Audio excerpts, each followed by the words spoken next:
Yan, pinubusan natin ng tubig para yung pinagasaan ng alikabok mawala. Yan, ay nabuhusan na nila yan kanina. Pinabuhusan ulit natin para makita natin sa vlog na binuhusan namin yung wall bago natin na waterproofing. Yan, para kapit na kapit. Ang purpose po ng ating waterproofing at Boysen na Flexiban, kailangan po mismo nga sa concrete, hindi po sa mismong pintura kinakabit po ang ating waterproofing. Okay? Dahil ang ating waterproofing po ay nilalagyan natin ng semento. Kaya semento to semento ang kakapitan niya. Yan. Tingnan nyo yung sa dugsungan natin. Ayan. Okay? Malinis. Kumbaga wala siyang butas. Yan. Put malinis yan. Inangat natin diyan para yung tubig na safety. Kasi medyo hindi siya tarik. Medyo pantay-pantay konti yung kanyang yero. Tatama dyan yung tubig niya. Dahil may palupo pa naman tayo lalagay dito. Nag 45 tayo. Kailangan na tumbok ang corner yan o kantuan yan. Yan, pinakating na natin to. Buwitan lang naman yan. Then yung kabila, buwasan lang din natin. Okay. Tinamihan natin ng brace. Ang brace niya, ayan, tikit. Then may brace siya dito. May brace pa siya doon sa ilalim. Ayan, brace din yan doon sa ilalim.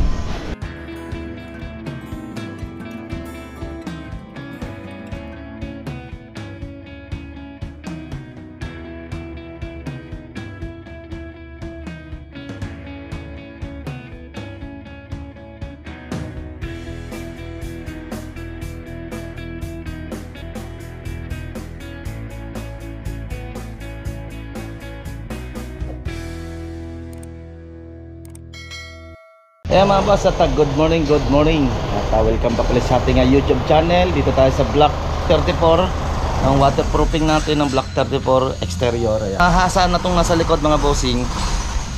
Bubusan naman natin ng tubig para mawala yung kanyang alikabok. Bubusan natin ng tubig. So, nakabili na tayo ng pintura at waterproofing. And then yung construct pang masilya natin dito sa exterior. Okay? And then yung ibang pintura iniwan natin sa bahay dahil last day ng mga tropa ngayon. Then dadalhin natin by Monday na para tuloy-tuloy na. Ayan, nabuhusan na ng tubig. Okay, samahan niyo ako at update natin. Let's go!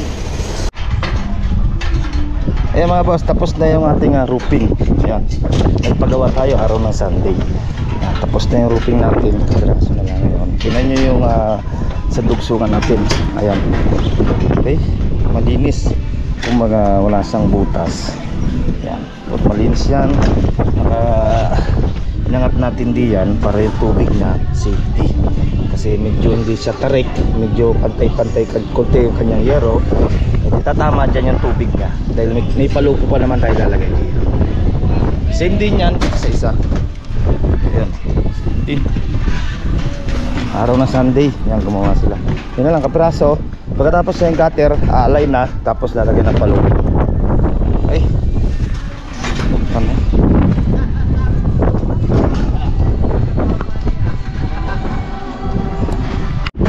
Yan mga boss, yan tayo nakapagkabit na tayo ng roofing.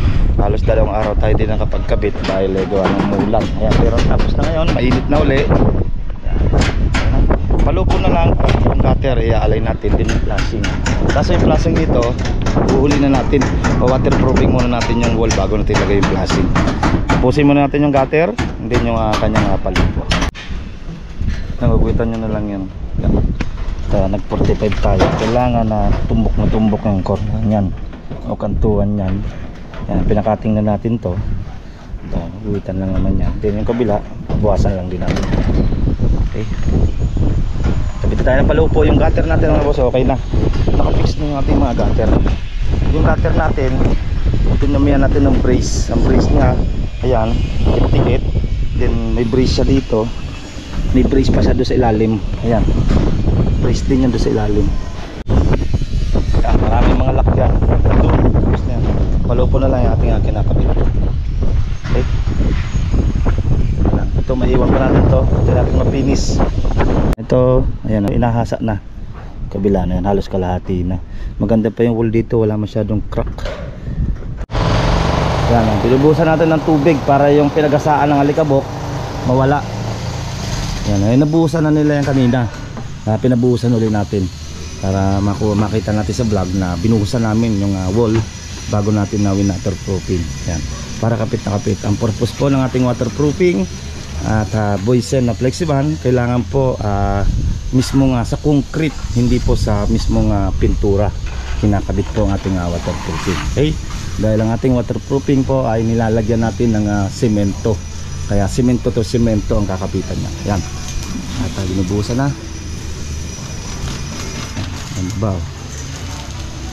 Okay, iiwan natin yung portion doon sa duhlok at yung portion dito sa sulok dahil may crack to, may crack din yon. Iniwan muna natin yung ating construct na pangmasilya natin dyan. Kaya, kasi ilang oras na naman sila gagawa ngayon, alas 3 out na yung mga yan dahil uuwi dahil araw ng Merkulis Santo ngayon, last day ng mga tropa.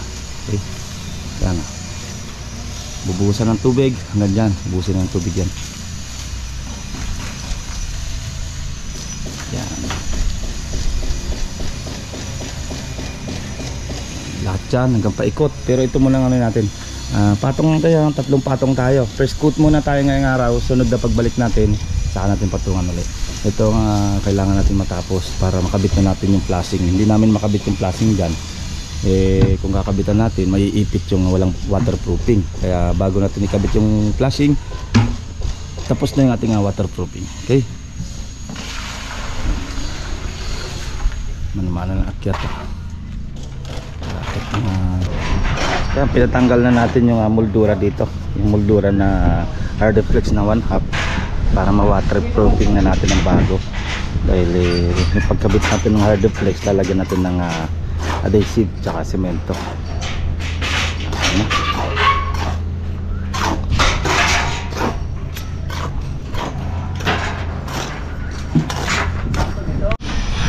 Yan, na first coat na natin ng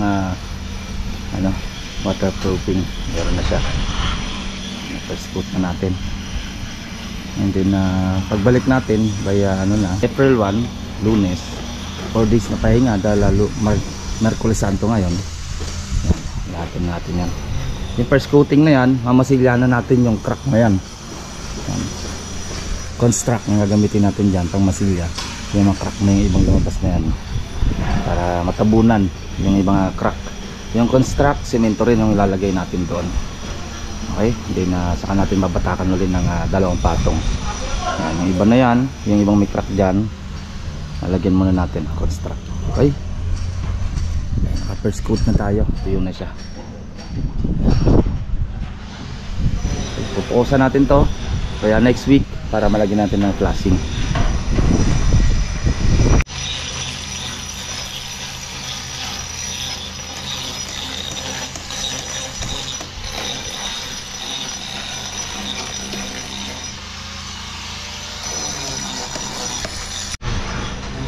Yan mga boss, puro hasa tayo.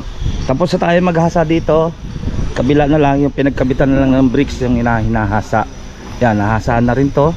Yung sa gilid na lang ng bintana, puro hasa na natin itong buong unit ng Linea.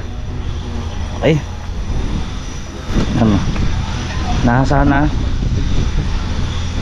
Yung ito na lang tatanggalin, yung kanyang moldura, itong dalawa, puti at saka itong brown. Moldura lang naman yan, hardflex. Tanggalin natin at para ma-waterproofing natin ng buo at makabit natin ng ayos yung mga moldura. Okay, at nire-retouch yung mga nabasag na yung ibang pinaglagyan na ng bricks. Ayan mga boss, yan ang ating update dito sa block 34, yung ating pag-waterproofing. Nakapag first coat na tayo ng waterproofing. Ayan, tas second coat natin by Lunes na natin, April 1, Merkulis Santo ngayon. Yan. Okay? Oo. Ayan, Merkulis Santo ngayon mga bossing. Ayan, awiyan mo na mga tropa. May iwan naman tayong tao. Ayan. And then pag next week, yan, may na tayo. Construct na yung ating gagamitin na pangmasilya doon sa mga crack na lumabas. And then pang-finish natin sa exterior. Okay? Natin gagawin dyan. At nakabili na rin naman tayo ng pintura. Ito siya, yung mga nabili natin na pintura. Yan. Okay, Yan mga boss, yan ang ating update. At shoutout kay sir at kay ma'am, may-ari ng unit na ating ginagawa ng roofing ang waterproofing. Ang roofing natin okay na tayo. Bubusan na lang natin ng tubig, lilinisin natin para mawala yung medyo pinagbarenahan or para hindi kalawangin. Okay? And then bubusan natin hanggang gutter. Okay? And hindi na muna ngayon kasi puro hasa. Puro hasa sila. Puro alikabok. Yan mga boss, yan muna ang ating update. At ganito na lang muli. Next na upload ko by next week na. Tagal-tagal na ulit, mga 4 days. 4 days tayo hindi makakapag-upload. Yan. Okay, hanggang dito na lang at ingat-ingat tayo. God bless. Bye-bye, bye-bye. Ito pong J. Uragon Vlog, napakaganda po ng channel na ito, no? Tungkol po ito sa construction. Actual construction po ang channel na ito, no? Pag pinanood nyo po ito, panalo po kayo sa channel na ito. Napakaganda po ng mga video niya. Lalo na pong magaganda, no, yung mga iba't ibang design niya. Kakaiba po yung mga iba't ibang design niya sa mga kisame. Subukan nyo pong panoorin J. Uragon Vlog na ito. Matutuwa po kayo pag pinanood nyo po yung mga video niya. Maraming salamat po.